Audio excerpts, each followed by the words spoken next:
La perte de son conjoint ou de ses parents est un drame difficile à surmonter pour le conjoint survivant ou pour l'orphelin. À la douleur psychologique s'ajoute parfois une série d'obstacles juridiques, administratifs, financiers, familiaux ou sociétaux auxquels il faut faire face, parfois pendant des mois, voire des années. Parmi ces obstacles, le parcours successoral soulève 1001 questions, souvent laissées sans réponse.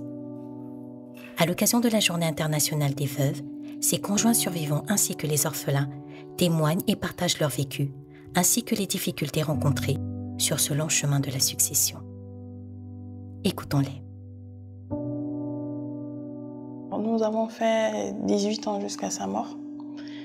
Notre vie de couple, elle était des plus normales. Hein.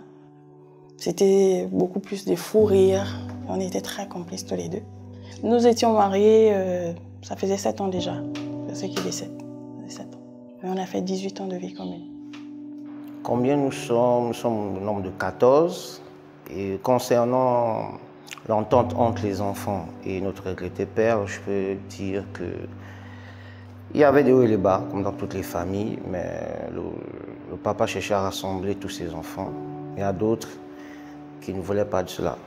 Avant le décès de mon époux, on avait de bonnes relations avec ma famille, avec ma belle famille. On était vraiment des amis. Et il a laissé presque 10, avec les mes deux, ça fait 10 enfants qu'il a laissés. C'est moi qui voulais faire le conseil successoral. Ma belle famille, ils n'étaient pas vraiment pour ça. J'ai dit à ma fille, non, on ne peut pas rester comme ça parce qu'il y a des maisons, il y a des choses, il y a l'argent qui est bloqué à la banque, on ne peut pas prendre ça sans que le tribunal nous donne un papier. Pour la succession avec les héritiers légaux, je me suis sentie butée à un moment donné parce que je n'avais pas l'acte de décès. Moi, ayant gardé le téléphone de mon époux, je suis rentrée dans son WhatsApp et c'est là où j'ai vu une image de l'acte de décès. Alors je l'ai enregistré et je regardais le nom de la mairie. Je suis allée directement à cette mairie avec tous les papiers justificatifs. Je dis on ne sait jamais. Je présentais à la dame qui m'a reçue. Elle est allée demander à son chef si on pouvait me tirer quelques exemplaires. Et ils l'ont légalisé sur place. C'est à partir de là que j'ai commencé à faire les papiers de la succession. Si c'est pour la succession avec les enfants, ça s'est bien passé. Là-bas, il n'y a pas de souci. Mais le hic qui me dérange un peu, c'est au niveau de l'administration. Ça traîne. Ils nous demandent de venir, on dépose des papiers, surtout à la fonction publique. On demande les papiers, on vient déposer les papiers, ils nous demandent de revenir un mois après. Quand on revient un mois après, ils disent non, madame, ça peut faire 6 mois, 1 an. C'est selon.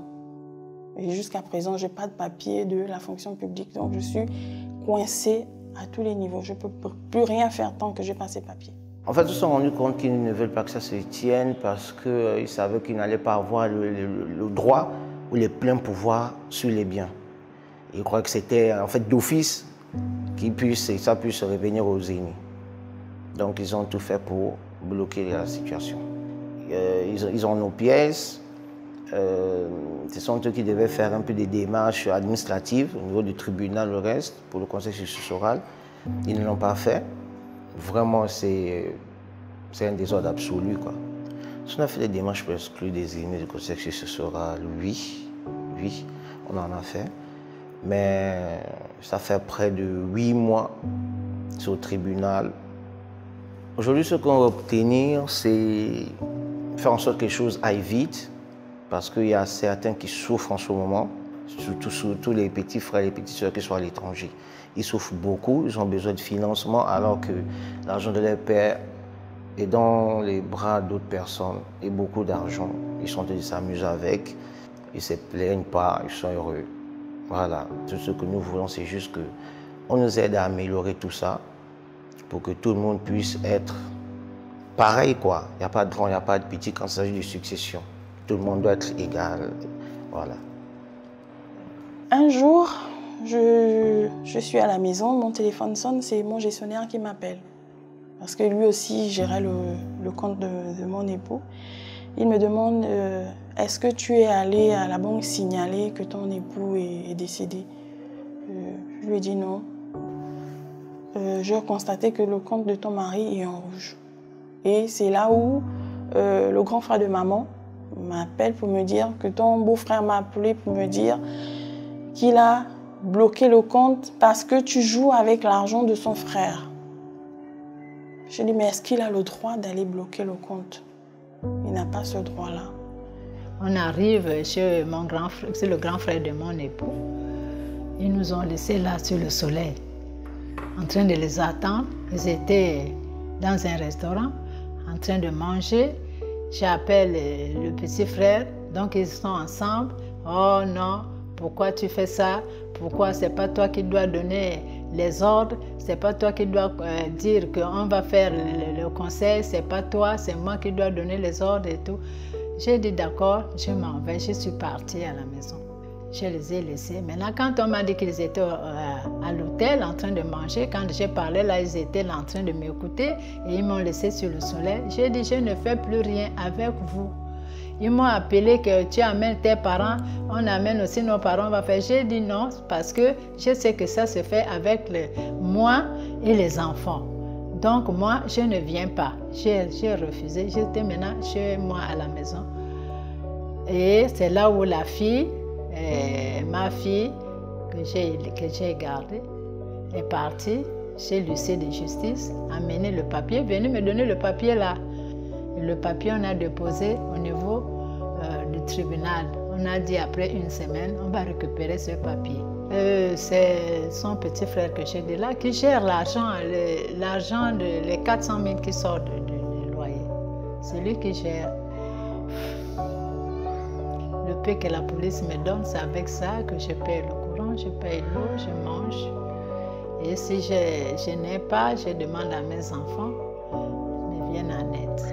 Il faut qu'on arrive, que les enfants qui voient qu'ils sont légers, ils trouvent leur place. Ils vont trouver leur maison que leur père a laissée. Celui rentre dans sa maison, celui rentre dans quelque chose que leur père a laissé. C'est ce que moi je veux. Je veux qu'on arrive là, qu'ils prennent on partage les choses selon les enfants. Voilà.